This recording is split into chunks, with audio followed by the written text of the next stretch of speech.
So I just saw Evil Dead Rise. Mom? Mommy's with the maggots now.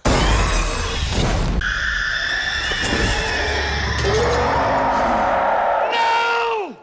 You must not read from the book! Going into this movie, it was real hard to avoid any ad for it, especially on YouTube. I don't have YouTube Prime or whatever you call it, the subscription for YouTube, so I keep getting ads. The ad for the Evil Dead Rise movie was literally every single video that it clicked on, so it was very unavoidable. But it kept boasting that it had very high Rotten Tomato scores, very high praise. For me, the movie was kinda to be honest. No, that's not to say I didn't enjoy this movie or some of the things it did. You know, some things I really enjoyed, some things I thought were really cool. One thing I can kind of give the movie props for doing is doing something a little bit different, you know, as opposed to cabin in the woods type setting with the friends and you have to fight the deadites and, you know, the possessive friend and everything.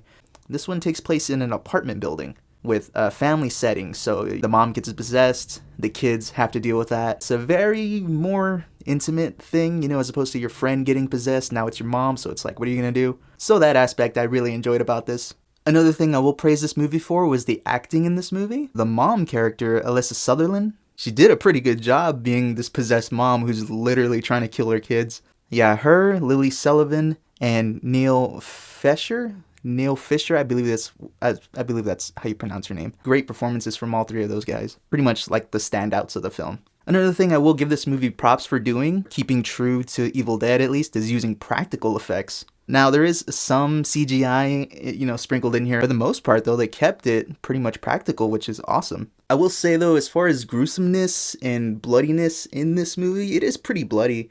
You know, don't get me wrong, but compared to like the 2013 Evil Dead, how that one was just super bloody and a lot memorable too. Like I just saw the Evil Dead Rise movie, but I'm trying to think like what was the most, you know, brutal, the most bloody thing that happened, you know, besides the elevator scene.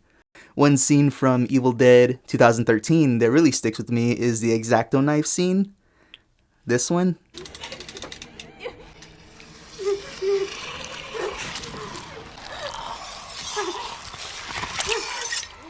It's been years, but that one still sticks in my head. The runtime of this movie is not that bad either. It's about an hour and a half or so. Not that long. It's very, somewhat quick-paced too. The opening scene, I can't really talk about, but, you know, it gets pretty much into it with the possessing stuff. Once it shows the main family of this movie, it slows down a little bit, but then immediately the mom gets possessed and you're just jumping right into the film. Some of the things I didn't like about this movie was kind of how they found or discovered the Necronomicon. I can't really, well, I guess I could say it, but you know they're gonna find the book anyway, but how they find it is an earthquake happens, the floor opens up, and they find an old vault. One of the characters find it in a box. Now the character who finds the book doesn't really make sense to me. So this character is portrayed to like music. You know, he's a very musically talented person who has a turntable, is kind of like a DJ or something. So he goes into this old vault and he finds some records, which is fine, you know, he's a DJ.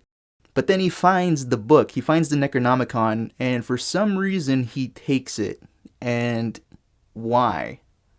Now, if he would have took the records, that's fine, but why did he take a book? When did they show he had interest in books? I don't know, it's a small nitpick, but that part kind of was, eh.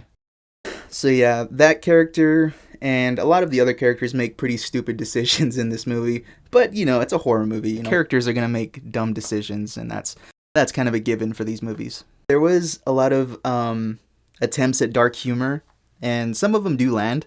But I did find myself laughing at maybe some things that they were meant to be taken seriously. So to me, this movie is kind of more of a horror comedy, in a way, and I don't think they were intending it to be that way, especially with the advertisement. I think they were saying like it was supposed to be like the scariest movie out right now or something like that. To me, it was just hilarious.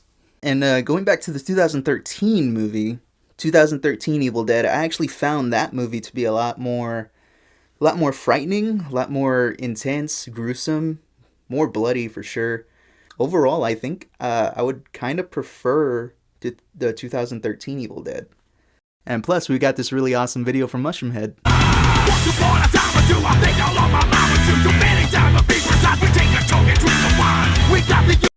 So yeah, all in all, I enjoyed the movie.